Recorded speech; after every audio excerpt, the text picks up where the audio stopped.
जब किसी को बाहर निकालना होता है किसी चीज से, एक बैंक का इंटरव्यू चल रहा था, एक ही पद का इंटरव्यू था, बस एक पद का, और 64 लोग इंटरव्यू देने वाले थे। तो एक हमारे जाट मित्र हैं, उनके भाई गए थे इंटरव्यू देने। तो इंटरव्यू वाले बोर्ड ने पूछा कि ये बताओ ताजमहल किसने बनवाया? बोले ताजमहल तो जवाहरलाल नेहरू ने बनवाया था। अरे उसने कहा तुम्हारा दिमाग खराब है, ताजमहल जवाहरलाल नेहरू ने बनवाया था, इतना भी नहीं पता तुमको? अरे बोले बता दूं कि शाहजहां ने बनवाया था तो क्या नौकरी दे दोगे?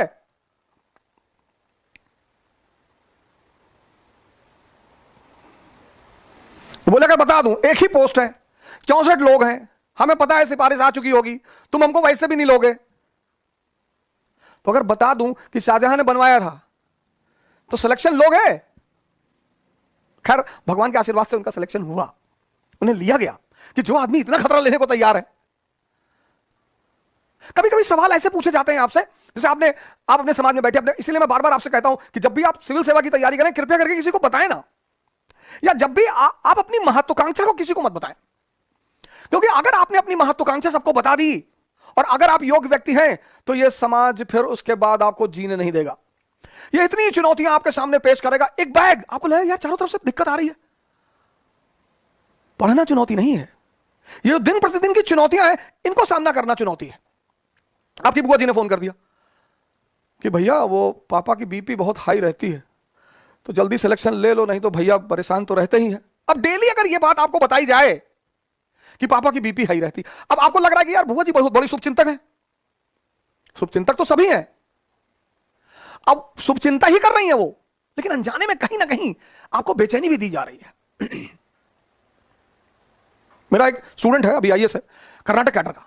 जिस दिन उसका इंटरव्यू था उस दिन उसके फादर की डेथ हो गई। जिस दिन उसका इंटरव्यू था उसके एक दिन पहले उसके फादर की डेथ हो गई।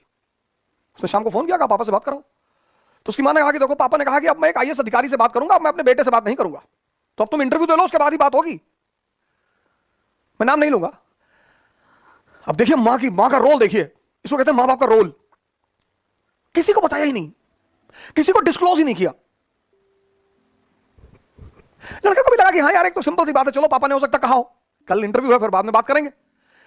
इंटरव्यू देके निकला, जब इंटरव्यू देके निकला तो उसे बताया गया कि भैया तुम तुरंत निकलो घर के लिए, और तुम्हारे पापा की हालत बहुत खराब है। आमतौर पर समझदार लोग ऐसे ही कहते हैं कि तुम्हारे पापा की हालत बहुत खराब है, जिससे अगले बंदे में उत्तेजना पैदा ना हो, पैनिकनेस पैदा ना हो। वो घर पहुंचा तो पता चला फादर की डेथ हो चुकी थी। तो उसने अपनी मां से पूछा, सौभाग्य से हमारी मुलाकात हुई तो हमने भी पूछा कि आपने ऐसा क्यों किया। बोली मास्टर साहब एक नुकसान तो हो ही चुका था, दूसरा करना उचित था। और मैं बताऊं वो कभी स्कूल नहीं गई, वो कभी स्कूल नहीं गई थी। क्या समझदारी रही होगी, क्या समझदारी रही होगी उनकी।